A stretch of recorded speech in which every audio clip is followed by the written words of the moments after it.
బేహద్ పరం మహాశాంతి. బేహద్ ఆత్మిక పరివారమునకు, ఆత్మిక సోదరి సోదరులకు బాపూజీ దశరథభాయ్ పటేల్ తెలుగు ఛానల్కు స్వాగతం.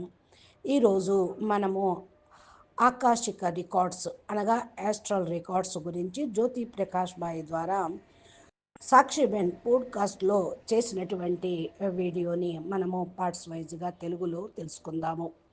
ఈ యొక్క ఆకాశిక రికార్డ్స్ అంటే ఆకాశంలో ఏదైతే రికార్డింగ్స్ ఉన్నాయి అని చెప్తూ ఉంటారో దీని గురించి అందరికీ చాలా అపోహ అపార్థము ఉన్నది. ప్రజలు దీని గురించి చాలా మాట్లాడుకుంటూ ఉన్నారు, కానీ దీని గురించి ప్రజలకు తెలియని విషయాలు కూడా చాలా ఉన్నాయి అని నేను భావిస్తూ ఉన్నాను. ఈరోజు ఈ యొక్క పోడ్కాస్ట్ ద్వారా మనము ఆ అపోహలను ఆలోచించేటువంటి వ్యక్తులు అందరి యొక్క డౌట్స్ను మనము తొలగిద్దాము. ఆకాశానికి సంబంధించిన రికార్డ్స్ దీనినే పరిమితం అని మీకు తెలిస్తే దానిని పరిధి ఇంత మాత్రమే, దాని అవగాహన ఇంతే.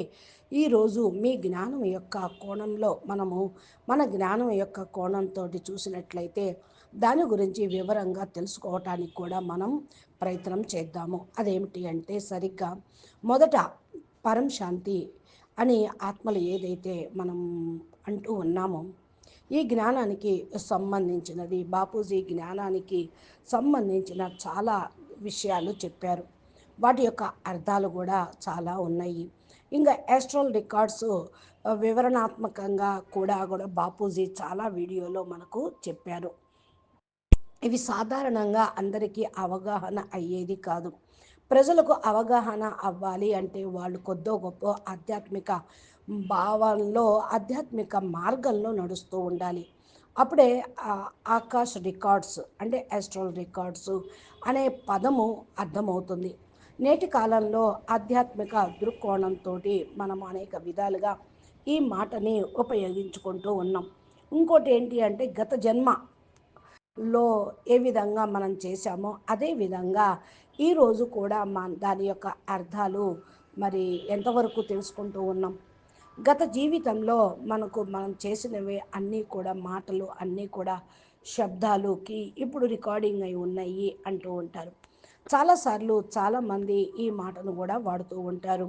ఇప్పుడు మనతో పాటు మన అక్కయ్య శిల్ప అనే ఆమె గత జీవితంలో ఏ విధంగా జరుగుతుంది, అది తిరోగమనం ఎలా చెందుతుంది, మన యొక్క దృష్టికోణం ఈరోజు దాని గురించి ఎలా ఉన్నది అనేది కూడా ఆమె చెప్పడం జరిగింది. ఎందుకంటే మనం గత జీవితంలోకి వెళితే అంటే పూర్వజన్మలోకి వెళితే దాని యొక్క రికార్డ్స్ అన్నీ ఎక్కడ ఉన్నాయంటే ఆకాశతత్వంలో ఉన్నాయి, అక్కడ ఉంటాయి. మనం మాట్లాడుకున్నప్పుడు అన్నీ కూడా ఆకాశతత్వంలో రికార్డ్ అయిపోతూ ఉంటాయి అని అంటూ ఉంటారు. ఇక దీని గురించి మాట్లాడినప్పుడల్లా వైద్యం చేసే విషయాలు కూడా ఇందులోకి వస్తూ ఉంటాయి. అంటే మీ యొక్క గత జీవితం గురించి తెలుసుకున్నటువంటి వాళ్ళు అంటే యాస్ట్రల్ రికార్డ్స్ను పట్టుకొని గత జీవిత విషయాలు చెప్తారా? ఆలోచించండి. దీన్ని కనుక్కోవటానికి ఎంతవరకు ఉపయోగపడుతూ ఉంటాయి ఇవన్నీ. జీవితంలో కూడా ఇదే భావన మీకు కూడా ఏదైనా మరి ఉంటే అడగండి.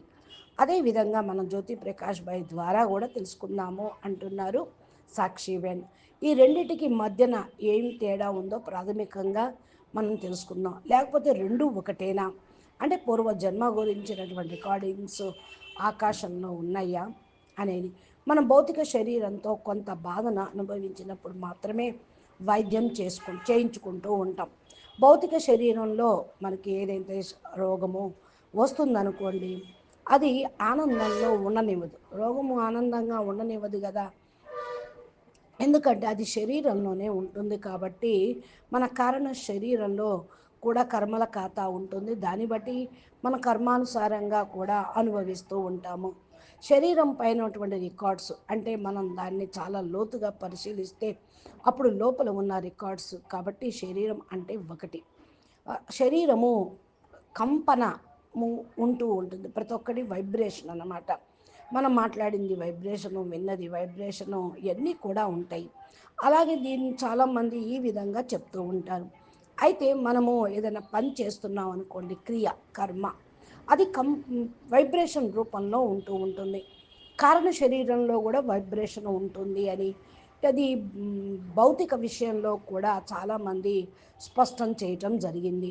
అది చర్యకు ప్రతిచర్య, యాక్షన్ అండ్ రియాక్షన్ కూడా వ్యక్తపరుస్తూ ఉంటుంది. అందుకే మనము దీన్ని మరి ఎలా వ్యక్తపరుస్తాము, ఎలా నిర్ణయిస్తాము అంటే వాక్కు రూపంలో అయితే మనము ఏదైతే మాట్లాడుతూ ఉంటామో అది కర్మ రూపంలో వ్యక్తమవుతుంది. మనం చేసిన సంకల్పం వాక్కు ద్వారా బయటకు వస్తుంది.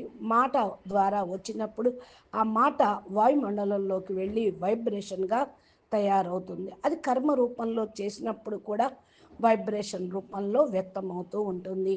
అందుకనే ఇది రోగాలు కూడా మరి సుఖంగా ఉన్నప్పుడు కూడా మన సంకల్పాలు చేసేవన్నీ వైబ్రేషన్ అవుతూ ఉంటాయి, అయ్యే ప్రయాణం అవుతూ ఉంటాయి. ఇవి అతి సూక్ష్మమైనవి అని అంటూ ఉంటారు. మన కారణ శరీరం కంటే శరీరం ద్వారా భౌతిక శరీరానికి ప్రయాణం చేసే వ్యక్తికి సమయం కావాలి.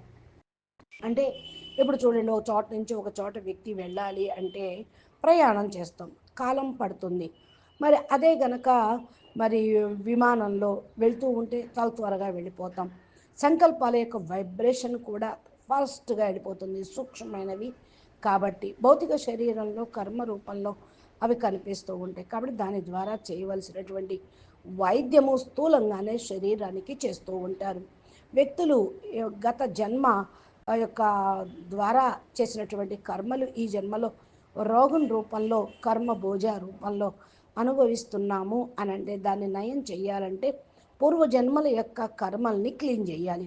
అందుకనే దీన్ని చాలామంది ఏమంటారంటే డిఎన్ఏలో అవన్నీ రికార్డింగ్ అయి ఉంటాయి, డిఎన్ఏని క్లీన్ చేయాలి. లేకపోతే కారణ శరీరంలో సూక్ష్మ శరీరంలో మనకి ఈ జన్మలో తరలి వచ్చినాయి కాబట్టి సూక్ష్మ శరీరాన్ని క్లీన్ చేయాలి, పవరు శక్తిపాతం చేయాలి అని అంటూ ఉంటారు.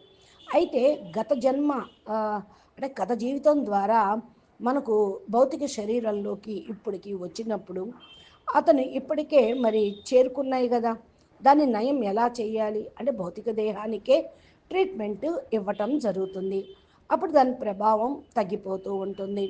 దానికే మనం మందులతోటి చికిత్స స్థూల శరీరానికి వచ్చినప్పుడే చేస్తూ తగ్గించుకుంటూ ఉంటాం.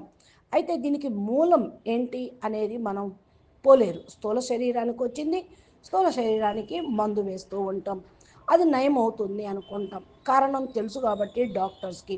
కానీ ఇది యొక్క ప్రభావం ఎలా చూపుతుంది, మనం దాని నయం ఎలా చేసుకోవాలి అనే విషయం తెలియాలి. వైద్యం చేసే శక్తి ద్వారా కూడా మనము ఈ విధంగా అనుభవం చేసుకుంటూ ఉంటాం. కానీ ఇది తప్పు, ఇది తప్పు అని దానికి ఎలా తెలుస్తుంది? ఇది చాలా జ్ఞానానికి సంబంధించిన విషయం. జ్ఞానం ప్రకారంగా శరీరంలో ప్రతిదీ ఒక తీర్మానం, ఒక జడ్జిమెంట్ రూపంలో ఉంటూ ఉంటుంది. ప్రతిదీ కూడా వైబ్రేషన్ రూపంలో ఉంటుంది, అదే మిగిలిపోతుంది. శక్తి రూపంలో కూడా వైబ్రేషన్ ఉంటుంది. ఒక శక్తి ఏదో ఒక వెబ్సైట్ వైబ్రేషన్ రూపంలో ఉంటూ ఉంటాము. దానిని విజువలైజేషన్ చేస్తే అప్పుడు వెబ్ రూపంలో మనకు ప్రస్తావించడం కూడా జరుగుతుంది. కాబట్టి మనము వెబ్ ఫామ్లో సర్దిద్దుకుంటూ ఉంటాము. ఎలా సర్దిద్దుకోవాలో మనం దానిని శక్తివంతంగా ఎలా చేయాలి అంటే పవర్ఫుల్ వైబ్రేషన్ని దానికి పంపించాలి. అంటే మనకున్నటువంటి దానికంటే కూడా ఎక్కువ పవర్ఫుల్ వైబ్రేషన్ ఇస్తే అది పూర్తిగా నయం అవుతుంది. అదే అంతిమ లేకపోతే పవర్ఫుల్ శక్తి, అంతిమ కాంతి ఏదో అంటూ ఉంటారు. అంతిమ శక్తి జ్ఞాన మార్గంలో అదేంటో మనకు తెలుసు. ఆల్మైటీ అథారిటీ యొక్క పరం లైట్, పరం ప్రకాశం యొక్క పవరు అని. అది ఒక మూలం నుండి తీసుకొని వచ్చేది, వ్యక్తిని నయం చేస్తుంది. ఇప్పుడు చూడండి, ట్యాబ్లెట్స్ వేసుకుంటూ ఉంటాం, జింక్ లోపమని, ఐరన్ లోపమని, మరి ఏదో ఒకటి కాల్షియం లోపమని. ఇలా ఉన్నప్పుడు ఆ మూలకాలతోటి తయారైనటువంటి మందు మెడిసిన్ వేసుకుంటాం, నయం అవుతుంది. అంటే అది మూలకం అంటున్నారు ఏంటంటే జింకు, మెగ్నీషియం, ఫాస్ఫరస్, కాల్షియం ఇవన్నీ కూడా ఈ భూమి మీద ఉండే 108 ఎలిమెంట్స్, ఈ మూలకాలు అన్నమాట. కానీ ఒకసారి అది భౌతిక శరీరానికి వస్తే నాకు తగ్గిపోయింది అంటారు. ఇప్పుడు జ్వరం వచ్చింది, జ్వరానికి సంబంధించింది మన స్థూల శరీరానికి కనిపిస్తుంది కాబట్టి దానికి ఏ విటమిన్ లోపమో ఏ యొక్క లోపమో దాన్ని వేస్తారు. అప్పుడు నయమైపోతుంది. ఔషధం తీసుకోవాలి అందుకే. దాన్ని మరి వైద్యులే చెయ్యాలి అంటారు. అయితే భౌతిక శరీరం వరకే ఉండేటువంటి శక్తి ఆ శరీరానికి పంపించడంతో నయమైంది అనుకుంటూ ఉంటారు. అయితే ఎప్పుడైతే మనము ఏదైతే మనకు ఈ గొప్ప శక్తి, ఇంత అద్భుతమైన బేహద్ పరం లైట్ యొక్క శక్తి ఈ భూమి మీద ఎవరికి తెలియదు అన్నమాట. ఇంత ఎవరికి ఇవ్వాలో ఇది అర్థం చేసుకోవాలి, ఎంత ఇవ్వాలో అర్థం చేసుకోవాలి. కాబట్టి అది మన శరీరం పైన ప్రత్యక్ష ప్రభావం వల్ల భౌతిక శరీరం ఆ శక్తిని పొందదు. ఇది స్థూల శరీరానికి బేహద్ పరం లైట్ పొందటం అనేది కష్టం. అందుకని భౌతిక శరీరానికి ఔషధం మాత్రమే అది స్వీకరిస్తూ ఉంటుంది. ఎందుకంటే అది స్థూలమైనది. స్థూలమైనది మరి భౌతికమైనది కాబట్టి భౌతిక ఎలిమెంట్స్ లోపమైన కావాల్సి వస్తూ ఉంటుంది. ఇప్పుడు ఆత్మకు ఏదైతే పవర్ లాస్ అయిందో మరి ఆత్మకి ఏం పవర్ ఇద్దాము, దానికి ఔషధం ఏమిటి అని అంటే పరం లైట్, జ్ఞానము, సంకల్పాలు. మన యొక్క ఔషధం శరీరం యొక్క అణువు, ఔషధం కూడా అణువులతోటే తయారు చేయబడింది, యాటమ్స్ తోటి. అది కూడా మరి ఫార్మా న్యూ ఏదైతే పరిశ్రమల్లో చూపిస్తూ ఉంటారో అణువుల పైన అవి ఎంత పనిచేస్తూ ఉంటాయో అది స్థూలంగా చెప్పబడి ఉంది. కానీ కారణ శరీరం మాత్రం రిజల్యూషన్ పొందుతూనే ఉంటుంది. అది మాత్రం మన గత జన్మ నుంచి మనం చెప్తున్నాం చూడండి, గత జన్మ గురించి మాట్లాడుకున్నాము. ఇప్పుడు మనం కొంచెం ముందుకు వెళదాము. ఇప్పుడు నేను వాటి మధ్య ఉన్న ప్రాథమిక వ్యత్యాసాన్ని అర్థం చేసుకోవాలనుకుంటున్నాను అని సాక్షిబేన్ అడుగుతూ ఉంటే అనంతబాయ్ అంటున్నారు, జ్యోతి ప్రకాష్ భాయ్ అంటూ ఉన్నారు, నేను కూడా చాలా విషయాల గురించి మాట్లాడాను. దీని గురించి పోడ్కాస్ట్లో ముందుకు మనము ఆకాశక రికార్డ్స్ గురించే అనుభవాలను పొందాం కూడా. అంటే చాలామంది అన్నయ్యలు అక్కయ్యలు కూడా ఈ ఆస్ట్రల్ రికార్డ్స్ గురించి కొంతమంది తెలుసుకున్నది నాలెడ్జ్ పరంగా కూడా చెప్పారు. అవి చాలా వరకు వాస్తవంగా అనిపించాయి. అయితే నేను కూడా మీ అభిప్రాయాన్ని తెలుసుకోవాలనుకుంటున్నాను అని సాక్షిబేన్ మరలా జ్యోతి ప్రకాష్ భాయ్ని అడుగుతుంది. ఈ యొక్క ఆకాశ రికార్డ్స్ ఎక్కడ ఉన్నాయి, ఎలా ఉంటాయో మీరు చెప్పండి కొంచెం అంటూ ఉన్నారు. బేసిక్గా ఎలా ఉంటాయి, సిస్టమేటిక్గా ఎలా ఉంటాయి, మనం ఆకాశం అని ఏదైతే పిలుస్తున్నామో అంటూ జ్యోతి ప్రకాష్ భాయ్ చెప్పడం ప్రారంభిస్తున్నారు. ఆకాశం అని మనం ఏదైతే పిలుస్తూ ఉన్నామో అది మన జ్ఞాన మార్గంలో 7 లేయర్స్ ఉన్నటువంటి స్థానం అన్నమాట.